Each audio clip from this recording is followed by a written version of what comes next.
Hello guys, welcome to the Book Lovers Show. I'm Omkar and today I want to share 3 lessons you should know from the book The Psychology of Money written by Morgen Housel.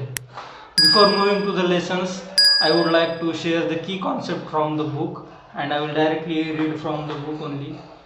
The premises of this book is that doing well with money has little to do with how smart you are and a lot to do with how you behave. And behavior is hard to teach, even to really smart people.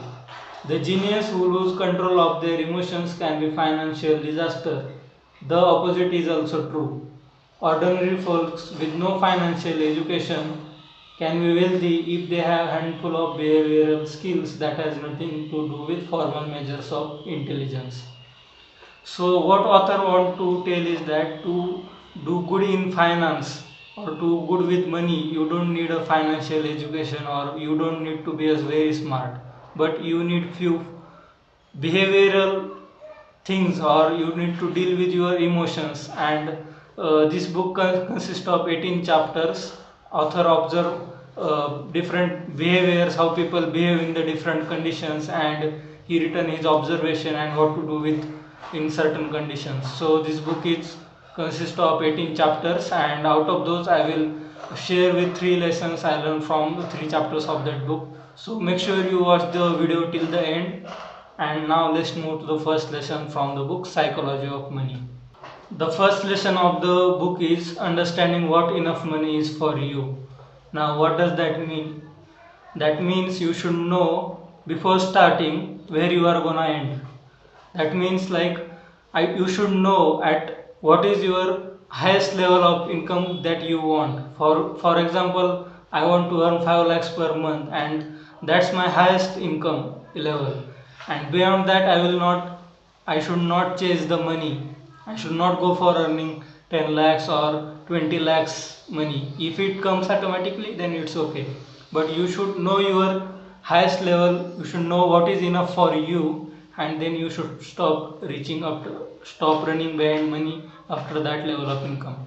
So why you should stop at the enough? Because one research was done to know the relationship between money and happiness, and what they found is that after a certain level of income, your whatever money you add to that income, that doesn't make you happy or that doesn't make you satisfied.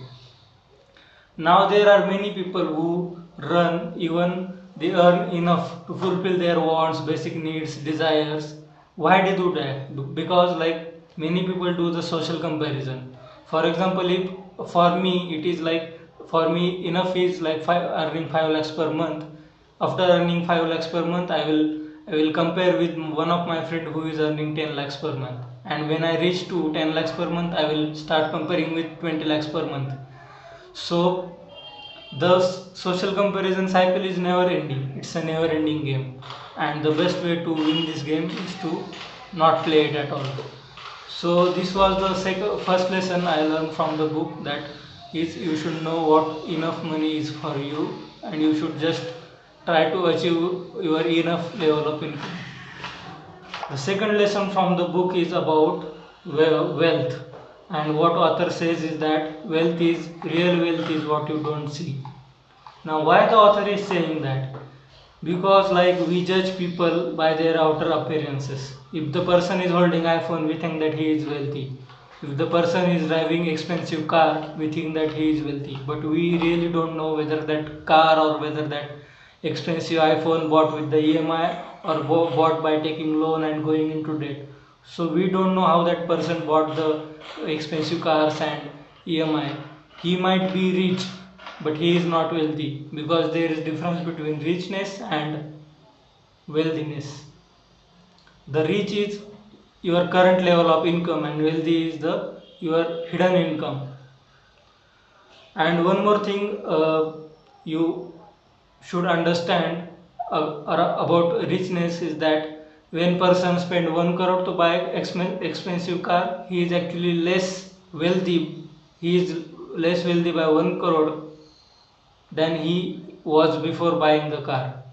So the real wealth is wealth that you don't see, and the wealth that you don't see is saved in the bank account, invested in the share market, invested in the different assets.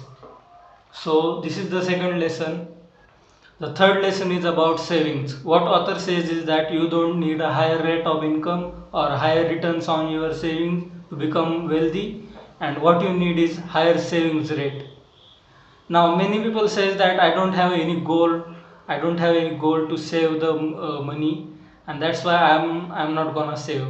But what author says is that you actually don't need a reason to save money, because saving has one invisible benefit that many people don't see, and that benefit is that savings give you freedom of choices.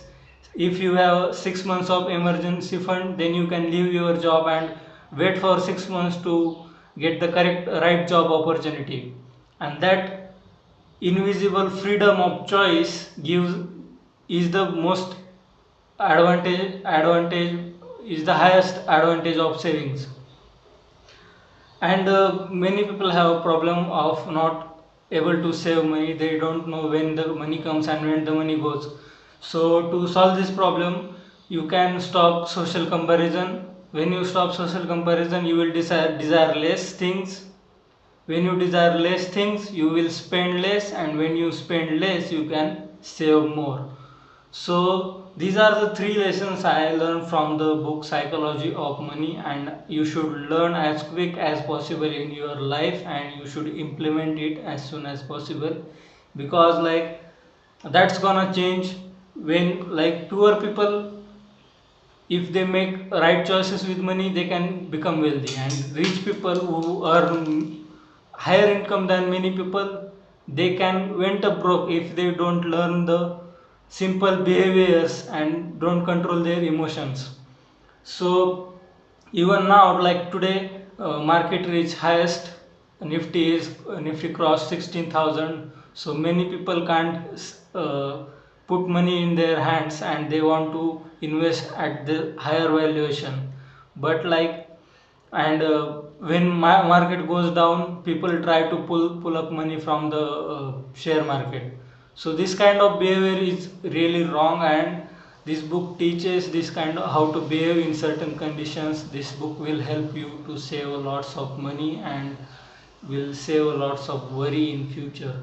So I will highly recommend you to read this book, and if you don't want to purchase it, I will give you free audiobook link. So let me know how you let me know how was this video, and please hit the subscribe button if you want to receive bookish content every week.